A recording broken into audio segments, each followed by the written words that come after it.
ನಮಸ್ಕಾರ ವೀಕ್ಷಕರೇ, PR ಅಕಾಡೆಮಿಗೆ ಸ್ವಾಗತ.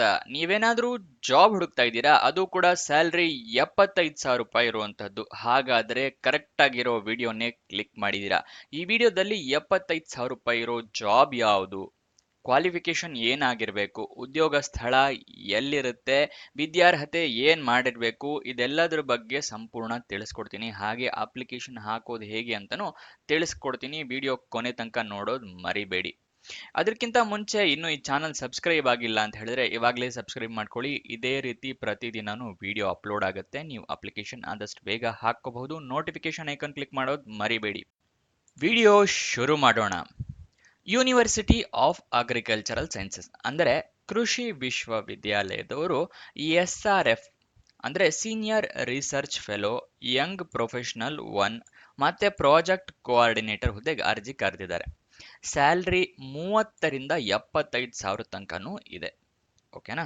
ನೆಕ್ಸ್ಟ್ ಸೆಲೆಕ್ಷನ್ ಪ್ರೋಸೆಸ್ ವಿವರ ನೋಡೋದಾದ್ರೆ ರಿಟರ್ನ್ ಟೆಸ್ಟ್ ಇರುತ್ತೆ, ಅದಾದ ನಂತರ ಇಂಟರ್ವ್ಯೂ ಸಂದರ್ಶನ ಇರುತ್ತೆ. ಇದಿಷ್ಟೇ ಸೆಲೆಕ್ಷನ್ ಪ್ರೋಸೆಸ್ನ ವಿವರ. ಮತ್ತೆ ಪರಿಶಿಷ್ಟ ಜಾತಿ ಪರಿಶಿಷ್ಟ ಪಂಗಡ ವರ್ಗದವರಿಗೆ ಸೂಕ್ತ ಪ್ರಾತಿನಿಧ್ಯತೆಯನ್ನು ನೀಡಲಾಗಿದೆ ಅಂತ ಹೇಳಿದ್ದಾರೆ. ಇದಕ್ಕೆ ಏನೇನು ಡಾಕ್ಯುಮೆಂಟ್ಸ್ ಬೇಕಾಗುತ್ತೆ ಅಂತ ಒಂದೊಂದಾಗಿ ಹೇಳ್ತೀನಿ. ಅದನ್ನೆಲ್ಲ ನೋಟ್ ಡೌನ್ ಮಾಡ್ಕೊಂಡು ಆ ಡಾಕ್ಯುಮೆಂಟ್ಸ್ನ ಅಪ್ಲಿಕೇಶನ್ ಫಿಲಪ್ ಮಾಡೋದಕ್ಕೊಂದು ಮುಂಚೆ ರೆಡಿ ಮಾಡಿ ಇಟ್ಕೊಳ್ಳಿ.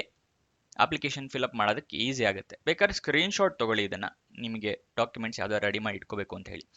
ID ಪ್ರೂಫ್ ರೆಡಿ ಮಾಡಿ ಇಟ್ಕೊಳ್ಳಿ. ನಿಮ್ಮ ಸಿಟಿಸನ್ಶಿಪ್ಪಿಗೆ ಅದು ಪ್ರೂಫ್ ಆಗಿರುತ್ತೆ, ಅದನ್ನು ಇಟ್ಕೋಬೋದು ನೀವು. ಓಕೆನಾ. ನೆಕ್ಸ್ಟ್ ID ಕಾರ್ಡ್ ಅಂದರೆ voter ID, Aadhaar card, PAN card ಯಾವುದಾದ್ರೂ ಇರಲಿ, ಒಟ್ನಲ್ಲಿ ಒಂದು ID ಪ್ರೂಫ್ ಇಟ್ಕೊಂಡಿರಿ. ನೆಕ್ಸ್ಟ್ SSLC ಮಾಸ್ ಕಾರ್ಡು, ನಿಮ್ಮ ಡೇಟ್ ಆಫ್ ಬರ್ತ್ನ ಪ್ರೂವ್ ಮಾಡೋದಕ್ಕೆ SSLC ಮಾಸ್ ಕಾರ್ಡ್ ಇಟ್ಕೊಳ್ಳಿ. ಇಲ್ಲ ಡೇಟ್ ಆಫ್ ಬರ್ತ್ ಸರ್ಟಿಫಿಕೇಟ್ ಇದ್ರೂ ಓಕೆ, SLC ಮಾಸ್ ಕಾರ್ಡ್ ಇದ್ರೆ ಬೆಸ್ಟು. ಮತ್ತೆ ಕಾಸ್ಟ್ ಸರ್ಟಿಫಿಕೇಟ್, ಕಾಸ್ಟ್ ಮತ್ತೆ ಇನ್ಕಮ್ ಸರ್ಟಿಫಿಕೇಟ್ನ ಇಟ್ಕೊಂಡಿರಿ ಒಂದು ಕಾಪಿ. ಯಾಕಂತ ಹೇಳಿದ್ರೆ ಅವರು ಪರಿಶಿಷ್ಟ ಜಾತಿ ಪರಿಶಿಷ್ಟ ಪಂಗಡಕ್ಕೆ ಪ್ರಾತಿನಿಧ್ಯತೆ ಕೊಡ್ತೀನಿ ಅಂತ ಹೇಳಿದಾರಲ್ಲ, ಅದಕ್ಕೋಸ್ಕರ ಅದು ಬೇಕಾಗತ್ತೆ. ಮತ್ತೆ ರೆಸ್ಯೂಮ್ನ ಮಾಡಿಟ್ಕೊಳ್ಳಿ. ರೆಸ್ಯೂಮ್ ರೆಡಿ ಇರಲಿಲ್ಲ ಅಂತ ಹೇಳಿದ್ರೆ ಇವಾಗಲೇ ಮಾಡಿಟ್ಕೊಳ್ಳಿ. ಜಾಬಿಗೆ ಅವಶ್ಯಕತೆ ಇರುತ್ತೆ. ಕೇಳ್ದಾಗ ಕೊಡಿ, ಕೇಳಿಲ್ಲ ಅಂತ ಹೇಳಿದ್ರೆ ಏನು ಅವಶ್ಯಕತೆ ಇರೋದಿಲ್ಲ. ಆಲ್ಮೋಸ್ಟ್ ಕೇಳ್ತಾರೆ. ಸೊ ಆ ರೆಸ್ಯೂಮ್ ರೆಡಿ ಮಾಡಿಟ್ಕೊಳ್ಳಿ. ಎಲ್ಲ ಪಾಯಿಂಟ್ಸು ಮೆನ್ಷನ್ ಮಾಡಿ ನಿಮ್ಮ ರೆಸ್ಯೂಮ್ನಲ್ಲಿ. ಮತ್ತೆ ಈ ಎಕ್ಸ್ಪೀರಿಯನ್ಸ್ ಸರ್ಟಿಫಿಕೇಟ್ ನಿಮ್ಮ ಹತ್ರ ಏನಾದರೂ ಇದ್ದರೆ, ಅಂದರೆ ಮುಂಚೆ ನಿಮಗೆ ಎಕ್ಸ್ಪೀರಿಯನ್ಸ್ ಇದ್ದರೆ ಎಕ್ಸ್ಪೀರಿಯನ್ಸ್ ಸರ್ಟಿಫಿಕೇಟ್ ಇಟ್ಕೊಳ್ಳಿ. ಇದಕ್ಕೇನು ಎಕ್ಸ್ಪೀರಿಯನ್ಸ್ನ ಅವಶ್ಯಕತೆ ಕೇಳಿಲ್ಲ. ಇಫ್ ಎನಿ ಇದ್ದರೆ ನಿಮ್ಮ ಹತ್ರ ಮಾತ್ರ. ಮತ್ತೆ ಪಾಸ್ಪೋರ್ಟ್ ಸೈಜ್ನ ಫೋಟೋ ಒಂದು ಇಟ್ಕೊಂಡಿರಿ. ಓಕೆನಾ. ಇದೆಲ್ಲದನ್ನು ಮತ್ತೆ ಆಫ್ಲೈನ್ ಮೂಲಕ ಇರುತ್ತೆ ಈ ಜಾಬು. ಸೊ ಸ್ಕ್ಯಾನಡ್ ಕಾಪಿ ಅಂದರೆ ಈಗ ನೀವು ಜೆರಾಕ್ಸ್ ಕಾಪಿ ಮಾಡಿ ಇಟ್ಕೊಳ್ಳಿ. ಒರಿಜಿನಲ್ಲು ಇಟ್ಕೊಳ್ಳಿ. ಅವರು ಡಾಕ್ಯುಮೆಂಟ್ ವೆರಿಫಿಕೇಷನ್ ಮಾಡಿ ಕೊಟ್ಟಿರ್ತಾರೆ. ಆಲ್ಮೋಸ್ಟ್ ಅವರು ಜೆರಾಕ್ಸೇ ಕೇಳೋದು. ಜೆರಾಕ್ಸ್ ಕಾಪಿ ಒಂದು ಇಟ್ಕೊಂಡಿರಿ. ಓಕೆನಾ. ನೆಕ್ಸ್ಟ್ ಸ್ಯಾಲ್ರಿ ಡೀಟೇಲ್ಸ್ನ ನೋಡೋದಾದ್ರೆ ಸೀನಿಯರ್ ರಿಸರ್ಚ್ ಫೆಲೋ, ಅದೇ SRF ಅಂತ ಹೇಳಿದ್ನಲ್ಲ, ಸೀನಿಯರ್ ರಿಸರ್ಚ್ ಫೆಲೋಗೆ 37,000 ರೂಪಾಯಿ ಪ್ಲಸ್ ಹೌಸ್ ರೆಂಟ್ ಅಲವೆನ್ಸ್ ಕೊಡ್ತಾರೆ. ಮತ್ತೆ ಯಂಗ್ ಪ್ರೊಫೆಷನಲ್ 1 ಹುದ್ದೆಗೆ 30,000 ರೂಪಾಯಿ ಸ್ಯಾಲ್ರಿ ಇರುತ್ತೆ. ಇದು ಕನ್ಸಾಲಿಡೇಟೆಡ್ ಸ್ಯಾಲ್ರಿ ಆಗಿರುತ್ತೆ.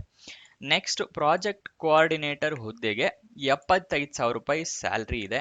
ಮತ್ತೆ 5% ಪ್ರತಿ ವರ್ಷನೂ ಇನ್ಕ್ರೀಸ್ ಆಗುತ್ತೆ. ಇದನ್ನ ನೋಟಿಫಿಕೇಶನಲ್ಲಿ ಮೆನ್ಷನ್ ಮಾಡಿದರೆ ಕರೆಕ್ಟಾಗಿ ಓದ್ಕೊಳ್ಳಿ. 75,000 ರೂಪಾಯಿ ಸ್ಟಾರ್ಟಿಂಗು, ಅದಾದ ನಂತರ ಪ್ರತಿ ವರ್ಷ 5% ಇನ್ಕ್ರೀಸ್ ಆಗುತ್ತೆ. ನೆಕ್ಸ್ಟು ನಿಮಗೆ ಅಪ್ಲಿಕೇಶನ್ ಫಾರಮ್ ಸಿಗುತ್ತೆ, ಅದನ್ನು ಡೌನ್ಲೋಡ್ ಮಾಡಿ ಫಿಲಪ್ ಮಾಡಬೇಕಾಗತ್ತೆ. ಓಕೆನಾ. ಅದು ಎಲ್ಲಿ ಸಿಗುತ್ತೆ ಅಂತ ಹೇಳ್ತೀನಿ. ಅದಕ್ಕಿಂತ ಮುಂಚೆ ಅಪ್ಲಿಕೇಶನ್ ಫಾರ್ಮ್ ಫಿಲಪ್ ಮಾಡೋಕ್ಕಿಂತ ಮುಂಚೆ ನೀವು ಅಫಿಷಿಯಲ್ ನೋಟಿಫಿಕೇಶನ್ ಓದ್ಕೊಳ್ಳಿ. ಯಾಕಂದರೆ ಏನಾದರೂ ತಪ್ಪು ಮಾಡಿದ್ರೆ ಮತ್ತೆ ಅಪ್ಲಿಕೇಶನ್ ಫಿಲಪ್ ಕಳಿಸಾದ್ಮೇಲೆ ನೀವು ಚೇಂಜಸ್ ಮಾಡೋದಕ್ಕಾಗೋದಿಲ್ಲ. ಮತ್ತು ತಪ್ಪಿದ್ರೆ ನಿಮ್ಮನ್ನು ರಿಜೆಕ್ಟ್ ಮಾಡೋ ಸಾಧ್ಯತೆ ಜಾಸ್ತಿ ಇದೆ. ಅದಕ್ಕೋಸ್ಕರ ಅಫಿಷಿಯಲ್ ನೋಟಿಫಿಕೇಶನ್ ಓದ್ಕೊಳ್ಳಿ. ಈ ಅಫಿಷಿಯಲ್ ನೋಟಿಫಿಕೇಶನ್ನು, ಅಪ್ಲಿಕೇಶನ್ ಫಾರಮ್, ಇದು ಎರಡನ್ನೂ ಕೂಡ ನಾನು ವಿಡಿಯೋ ಡಿಸ್ಕ್ರಿಪ್ಷನಲ್ಲಿ ಟೆಲಿಗ್ರಾಮ್ ಚಾನಲ್ ಲಿಂಕ್ ಕೊಟ್ಟಿದ್ದೀನಿ. ಅಲ್ಲಿಂದ ಕ್ಲಿಕ್ ಮಾಡಿ ಆ ಚಾನಲ್ನ ಜಾಯಿನ್ ಆಗಿ ಅಫಿಷಿಯಲ್ ನೋಟಿಫಿಕೇಶನ್ನು, ಅಪ್ಲಿಕೇಶನ್ ಫಾರಮ್ ಎರಡನ್ನೂ ಡೌನ್ಲೋಡ್ ಮಾಡ್ಕೋಬಹುದು. ಓಕೆನಾ. ನಿಮಗೆ ಅಫಿಷಿಯಲ್ ವೆಬ್ಸೈಟ್ ಅಡ್ರೆಸ್ ಬೇಕಾ ಈ ಜಾಬಿಂದು, ಅವನ್ನ ನೋಟ್ ಡೌನ್ ಮಾಡ್ಕೊಳ್ಳಿ. UASD.edu ಇದು ಅಫಿಷಿಯಲ್ ವೆಬ್ಸೈಟ್ನ ಅಡ್ರೆಸ್ ಆಗಿರುತ್ತೆ. ನೆಕ್ಸ್ಟ್ ಅಪ್ಲಿಕೇಶನ್ನ ಹೇಗೆ ಹಾಕಬೇಕು ಅಂತ ಹೇಳಿದ್ರೆ ವಾಕ್ ಇನ್ ಇಂಟರ್ವ್ಯೂ ಮುಖಾಂತರ ನೀವು ಅಟೆಂಡ್ ಮಾಡಬೇಕಾಗತ್ತೆ. ಅಪ್ಲಿಕೇಶನ್ ಫಾರಮ್ ಫಿಲಪ್ ಮಾಡಿರ್ತೀರಲ್ಲ, ಅದನ್ನು ತೊಗೊಂಡು ವಾಕ್ ಇನ್ ಇಂಟರ್ವ್ಯೂ ದಿವಸ ಹೋಗಬೇಕು. ವಾಕ್ ಇನ್ ಇಂಟರ್ವ್ಯೂ ಎಲ್ಲಿರುತ್ತೆ ಅನ್ನೋದನ್ನು ತಿಳಿಸ್ಕೊಡ್ತೀನಿ. ಇಲ್ಲಿ ಡೀಟೇಲ್ಸ್ ತಿಳಿಸ್ತಾ ಇದ್ದೀನಿ ನೋಡಿ. ಎರಡಕ್ಕೂ ಒಂದೇ ಅಡ್ರೆಸ್ ಆಗಿರುತ್ತೆ. ಪ್ರಾಜೆಕ್ಟ್ ಕೋಆರ್ಡಿನೇಟರ್ ಮತ್ತು senior research fellow, Young professional 1 ಎರಡಕ್ಕೂ ಒಂದೇ ಅಡ್ರೆಸ್ಸು. ಅದು ಇಲ್ಲಿ ತಿಳಿಸ್ಕೊಡ್ತಾ ಇದ್ದೀನಿ. Office of dean agricultural university Dharwad Karnataka. ಇಲ್ಲಿಗೆ 5 ಫೆಬ್ರವರಿ 2025 11 ಗಂಟೆಗೆ ನೀವು ಹೋಗ್ಬೇಕಾಗತ್ತೆ. ಓಕೆನಾ? ನೋಟ್ ಡೌನ್ ಮಾಡ್ಕೊಂಡಿರಾ ಅನ್ಕೊಂತೀನಿ. ಅದೇ ಏನಾದರೂ ಪ್ರಾಜೆಕ್ಟ್ ಕೋಆರ್ಡಿನೇಟರ್ ಹುದ್ದೆಗೆ ಅರ್ಜಿ ಹಾಕ್ತಾ ಇದ್ದೀರಾ ಅಂತ ಹೇಳಿದ್ರೆ ನಿಮಗೆ 7ನೇ ತಾರೀಕು ಇರುತ್ತೆ ವಾಕಿನ್ ಇಂಟರ್ವ್ಯೂ. ಸೇಮ್ 11 ಗಂಟೆಗೆ ಇರುತ್ತೆ. ಓಕೆನಾ? ಈ ಅಡ್ರೆಸ್ನ ನಾನು ನಿಮಗೆ ವಾಟ್ಸಾಪ್ ಚಾನಲ್ನಲ್ಲೂ ಕೊಟ್ಟಿದ್ದೀನಿ. ವಾಟ್ಸಾಪ್ ಚಾನಲ್ನ ಜಾಯಿನ್ ಆಗಿ, ಡಿಸ್ಕ್ರಿಪ್ಷನಲ್ಲೇ ಇದೆ ಅದನ್ನು. ನಿಮಗೆ ಪ್ರತಿದಿನಾನು ಡೀಟೇಲ್ಸು, ಅಪ್ಡೇಟ್ಸು ಎಲ್ಲ ಅದರಲ್ಲಿ ವಾಟ್ಸಾಪ್ ಚಾನಲಲ್ಲಿ ಕೊಡ್ತಾ ಇರ್ತೀನಿ. ಸೊ ಅದನ್ನು ಜಾಯಿನ್ ಆಗೋದು ಮಿಸ್ ಮಾಡಬೇಡಿ. ಆಗಲೇ ಹಲವಾರು ಜನ ಜಾಯಿನ್ ಆಗಿದ್ದಾರೆ. ಓಕೆನಾ? ಮತ್ತೆ ಇಲ್ಲಿ ಮೆನ್ಷನ್ ಮಾಡ್ಯಾರ ನೋಡಿ, 11 ಗಂಟೆಗೆ ಸಂದರ್ಶನಕ್ಕೆ ಬರಬೇಕು. ಮತ್ತೆ ಡೀನ್ ರವರ ಕಚೇರಿ ಕೃಷಿ, ಅದೇ ಅಡ್ರೆಸ್ ಹೇಳಿದ್ನಲ್ಲ, ಹಾಜರಾಗಲು ತಿಳಿಸಿದೆ. ಸಂದರ್ಶನಕ್ಕೆ ಬರುವಾಗ ತಮ್ಮ ವಿದ್ಯಾರ್ಹತೆಯ ಸಂಬಂಧಪಟ್ಟ ಎಲ್ಲಾ ಮೂಲ ದಾಖಲೆಗಳನ್ನು ಹಾಗೂ 2 ಪ್ರತಿ ಸಂದರ್ಶನದ ಸಮಯದಲ್ಲಿ ತರಲು ತಿಳಿಸಲಾಗಿದೆ. ಓಕೆನಾ? 2 ಕಾಪಿ ಕೇಳಿದ್ದಾರೆ. ಎಜುಕೇಶನ್ ಕ್ವಾಲಿಫಿಕೇಶನ್ ರಿಲೇಟೆಡ್ ಎಲ್ಲ ಸರ್ಟಿಫಿಕೇಟ್ಸ್ ಅಂಡ್ ಡಾಕ್ಯುಮೆಂಟ್ಸ್ನ 2 ಕಾಪೀಸ್ ಮಾಡ್ಕೊಂಡು ತಗೊಂಡು ಹೋಗಿ ವಾಕಿನ್ ಇಂಟರ್ವ್ಯೂಗೆ. ಯಾವುದೇ ಸಂದರ್ಭದಲ್ಲಿ ಅರ್ಜಿಯನ್ನು ಮುಂಗಡವಾಗಿ ಕಳುಹಿಸಬಾರದು. ಮುಂಚೆನೆ ಕಳಿಸ್ಬೇಡಿ, ಅವರು ತಗೊಳ್ಳೋದಿಲ್ಲ. ಹಾಗಾಗಿ ನೀವು ಆ ವಾಕಿನ್ ಇಂಟರ್ವ್ಯೂ ದಿವಸನೇ ತಗೊಂಡು ಹೋಗ್ಬೇಕಾಗತ್ತೆ. ಮತ್ತು ಅದೇ ಪರಿಶಿಷ್ಟ ಜಾತಿ ಪಂಗಡಕ್ಕೆ ಪ್ರಾತಿನಿಧ್ಯತೆ ಕೊಟ್ಟಿರೋದನ್ನ ಮೆನ್ಷನ್ ಮಾಡಿದ್ದಾರೆ. ಉದ್ಯೋಗ ಸ್ಥಳ ಧಾರವಾಡ, ಕರ್ನಾಟಕ. ಓಕೆನಾ? ಇಲ್ಲಿ ತಿಳಿಸ್ಕೊಟ್ಟಿದ್ದೀನಿ. ನೆಕ್ಸ್ಟ್, ನೋಟಿಫಿಕೇಶನ್ ರಿಲೀಸ್ ಆಗಿದ್ದ ದಿನಾಂಕ ನೋಡೋದಾದರೆ 21 ಜನವರಿ 2025. ವಾಕಿನ್ ಇಂಟರ್ವ್ಯೂ ತಿಳಿಸ್ಕೊಟ್ಟೆ, ಬೇಕಾದ್ರೆ ಇದನ್ನ ಒಂದ್ಸಲ ಸ್ಕ್ರೀನ್ ಶಾಟ್ ತಗೊಳ್ಳಿ. ಎರಡಕ್ಕೂ ಬೇರೆ ಬೇರೆ ವಾಕಿನ್ ಇಂಟರ್ವ್ಯೂ ಡೀಟೇಲ್ಸ್ ಇದೆ ಅದಕ್ಕೆ. 5ನೇ ತಾರೀಕು ಫೆಬ್ರವರಿ 2025ಕ್ಕೆ ಸೀನಿಯರ್ ರಿಸರ್ಚ್ ಫೆಲೋ ಮತ್ತು ಯಂಗ್ ಪ್ರೊಫೆಷನಲ್ 1 ಹುದ್ದೆಗೆ. ಮತ್ತು 7 ಫೆಬ್ರವರಿ 2025 ಪ್ರಾಜೆಕ್ಟ್ ಕೋಆರ್ಡಿನೇಟರ್ ಹುದ್ದೆಗೆ. ಓಕೆನಾ? ಅದಕ್ಕೆ ಇಲ್ಲಿ ಮೆನ್ಷನ್ ಮಾಡಿದ್ದೀನಿ. ಇದನ್ನ ಡಿಸ್ಕ್ರಿಪ್ಷನಲ್ಲೂ ಕೊಟ್ಟಿರ್ತೀನಿ, ಬೇಕು ಅಂತ ಹೇಳಿದ್ರೆ ನೀವು ನೋಡ್ಕೊಳ್ಳಿ. ಮತ್ತೆ 11 ಗಂಟೆಗೆ ಇರಕ್ಕೆ ಹೇಳಿದ್ದಾರೆ. ನೀವು ಆದಷ್ಟು ಮುಂಚೆನೇ ಇರಿ, ಒಂದು 10-10:30ಗೆನೇ ಇರಿ. ಯಾಕಂದರೆ ರಿಜಿಸ್ಟ್ರೇಷನ್ ಏನಾರು ಆಗಬೇಕು ಅಂತ ಹೇಳಿದ್ರೆ ಕ್ಯೂ ಇದ್ದರೆ ಲೇಟ್ ಆಗಬಹುದು. ಅದಕ್ಕೋಸ್ಕರ ಮುಂಚೆನೇ ಇರಿ ನೀವು. ನೆಕ್ಸ್ಟು, ವೇಕೆನ್ಸಿ ಎಷ್ಟಿದೆ, ಎಜುಕೇಷನ್ ಕ್ವಾಲಿಫಿಕೇಷನ್ ಏನು ಮಾಡಿರಬೇಕು ಅಂತ ತಿಳಿಸ್ಕೊಡ್ತಾ ಇದ್ದೀನಿ, ನೋಡ್ಕೊಳ್ಳಿ. ಸೀನಿಯರ್ ರಿಸರ್ಚ್ ಫೆಲೋ ಹುದ್ದೆ 1 ಖಾಲಿ ಇದೆ. ಯಂಗ್ ಪ್ರೊಫೆಷನಲ್ ಹುದ್ದೆ ಅದು ಕೂಡ 1 ಖಾಲಿ ಇರುತ್ತೆ. ನೆಕ್ಸ್ಟ್, ಪ್ರಾಜೆಕ್ಟ್ ಕೋಆರ್ಡಿನೇಟರ್ ಹುದ್ದೆ ಕೂಡ 1 ಖಾಲಿ ಇರುತ್ತೆ. ನೆಕ್ಸ್ಟ್, ಕ್ವಾಲಿಫಿಕೇಷನ್ ಏನು ಮಾಡಿರಬೇಕು ಅಂತ ತಿಳಿಸ್ಕೊಡ್ತಾ ಇದ್ದೀನಿ, ನೋಡ್ಕೊಳ್ಳಿ. ಸೀನಿಯರ್ ರಿಸರ್ಚ್ ಫೆಲೋ ಹುದ್ದೆಗೆ MSc ಆಗಿರಬೇಕಾಗತ್ತೆ. ಯಂಗ್ ಪ್ರೊಫೆಷನಲ್ 1 ಹುದ್ದೆಗೆ BSc ಆಗಿರಬೇಕಾಗತ್ತೆ. ಪ್ರಾಜೆಕ್ಟ್ ಕೋಆರ್ಡಿನೇಟರ್ ಹುದ್ದೆಗೆ ಯಾವುದಾದ್ರೂ ಇಲ್ಲಿ 1 ಆಗಿದ್ರೆ ಸಾಕಾಗುತ್ತೆ. MSc, BSc, MBA, BSc MBA, MSc MBA ಅಥವಾ PhD ಆಗಿರಬೇಕಾಗತ್ತೆ. ಅದು ಕೂಡ ರೆಕಗ್ನೈಸ್ಡ್ ಬೋರ್ಡ್ ಅಥವಾ ರೆಕಗ್ನೈಸ್ಡ್ ಯೂನಿವರ್ಸಿಟಿಯಿಂದ ಮಾಡಿರಬೇಕಾಗತ್ತೆ ನೀವು.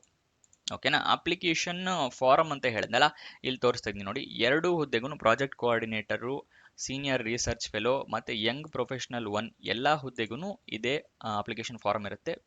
ಫಿಲಪ್ ಮಾಡೋದನ್ನ ತಿಳಿಸ್ಕೊಡ್ತೀನಿ. ಅದಕ್ಕಿಂತ ಮುಂಚೆ ಇನ್ನೂ ಲೈಕ್ ಮಾಡಿಲ್ಲ ಅಂದರೆ ದಯವಿಟ್ಟು ಈ ವಿಡಿಯೋ ಲೈಕ್ ಮಾಡಿ, ನಮಗೂ ಕೂಡ ಎನ್ಕರೇಜ್ಮೆಂಟ್ ಸಿಗುತ್ತೆ. ಒಂದು ನೀವು ಲೈಕ್ ಮಾಡಿದ್ರೆ ವಿಡಿಯೋ ಮಾಡೋದಕ್ಕೆ. ಓಕೆನಾ? ಹಾಗೆ ಫ್ರೆಂಡ್ಸ್ ಯಾರಾದರೂ ಜಾಬ್ ಹುಡುಕ್ತಾ ಇದ್ದಾರೆ ಅಂದರೆ ಈ ವಿಡಿಯೋ ಶೇರ್ ಮಾಡಿ, ಅವ್ರುಗಳಿಗೂ ಸ್ವಲ್ಪ ಹೆಲ್ಪ್ ಆಗುತ್ತೆ ಜಾಬ್ ಹುಡುಕೋಕ್ಕೆ. ಈ ಅಪ್ಲಿಕೇಶನ್ ಫಾರಮ್ಮು ನಾನೇನು ಪಾಸ್ಪೋರ್ಟ್ ಫೋಟೋ ಹೇಳಿದ್ನಲ್ಲ, ಅದು ಅವಶ್ಯಕತೆ ಇದೆ. ಇಲ್ಲಿ ಪಾಸ್ಪೋರ್ಟ್ ಫೋಟೋನ ಅಂಟಿಸಿ, ಇಲ್ಲಿ ಹುದ್ದೆಯ ಹೆಸರು, ಯಾವ ಜಾಬಿಗೆ ನೀವು ಅಪ್ಲಿಕೇಶನ್ ಹಾಕ್ತಾ ಇದ್ದೀರಾ ಅದನ್ನು ಮೆನ್ಷನ್ ಮಾಡಿ. ನೆಕ್ಸ್ಟ್, ನಿಮ್ಮ ಹೆಸರು, ಅಭ್ಯರ್ಥಿಯ ಹೆಸರು ಅಂದರೆ ನಿಮ್ಮ ಹೆಸರು, ಮತ್ತು ವಿಳಾಸ ಮತ್ತು ಮೊಬೈಲ್ ಸಂಖ್ಯೆ, ನಿಮ್ಮ ಅಡ್ರೆಸ್ಸು ಮತ್ತು ಮೊಬೈಲ್ ನಂಬರ್ನ ಕರೆಕ್ಟಾಗಿ ಮೆನ್ಷನ್ ಮಾಡಿ. ನಿಮ್ಮ ಏನೇ ಕಮ್ಯುನಿಕೇಷನಿಗೆ ಪರ್ಪಸ್ಸಿಗಿದ್ರೂ ಅದನ್ನೇ ಯೂಸ್ ಮಾಡ್ತಾರವರು. ಮತ್ತು ನಿಮ್ಮ ಜನ್ಮ ದಿನಾಂಕ, ನಿಮ್ಮ ಡೇಟ್ ಆಫ್ ಬರ್ತು, ವಿದ್ಯಾರ್ಹತೆ ಕ್ವಾಲಿಫಿಕೇಷನ್ನು. ಇದಕ್ಕೆ ಹೇಳಿದ್ದು ನೋಡಿ, ನಾನು ಕಾಸ್ಟ್ ಸರ್ಟಿಫಿಕೇಟ್ ಇಟ್ಕೊಂಡಿರಿ ಅಂತ ಏನಕ್ಕೆ ಹೇಳಿದೆ ಅಂದರೆ, ಇಲ್ಲಿ ಜಾತಿಯ ವಿವರ ಕೇಳಿದ್ದಾರೆ ಮತ್ತು ಆ ಸರ್ಟಿಫಿಕೇಟು ಕೇಳ್ತಾರೆ. ಏನಾದ್ರು ಅನುಭವ ಇದ್ದರೆ ಇಲ್ಲಿ ಮೆನ್ಷನ್ ಮಾಡಿ. ಇಲ್ಲಿ ಯಾವ ಹುದ್ದೆ, ಇಲ್ಲಿ ಅನುಭವ ಇದ್ದರೆ ಡೀಟೇಲ್ಸ್ ಮೆನ್ಷನ್ ಮಾಡೋಕ್ಕೆ ಹೇಳಿದ್ದಾರೆ.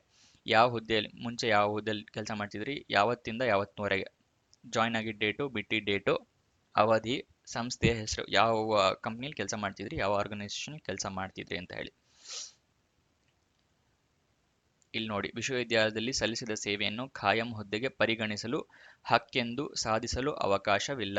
ಈ ಕುರಿತು ಅಂದರೆ ಪರ್ಮನೆಂಟ್ ಕೊಡ್ಬೋದು, ಕೊಡದೇನೂ ಇರ್ಬೋದು ಅಂತೇಳಿ ಮೆನ್ಷನ್ ಮಾಡಿದ್ದಾರೆ ಇಲ್ಲಿ.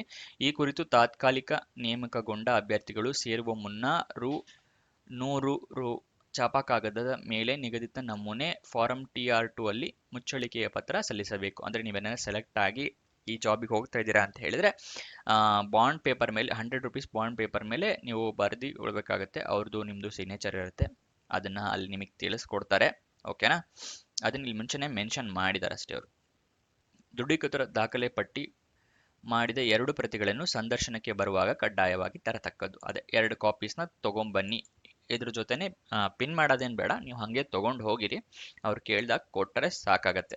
ಓಕೆನಾ? 2 ಕಾಪೀಸ್ ಮೆನ್ಷನ್ ಮಾಡ್ಕೊಂಡಿರಿ. ಇದಿಷ್ಟು ಈ ಜಾಬ್‌ನ ವಿವರ. ಏನಾದರೂ ಡೌಟ್ಸ್ ಇದೆಯಾ? ಕ್ವೆಶ್ಚನ್ಸ್ ಇದೆಯಾ? ಕಮೆಂಟ್ ಬಾಕ್ಸ್‌ನಲ್ಲಿ ಕಮೆಂಟ್ ಮಾಡಿ. ನಾನು ಉತ್ತರ ಕೊಡೋಕೆ ಪ್ರಯತ್ನ ಮಾಡ್ತೀನಿ. ಓಕೆನಾ?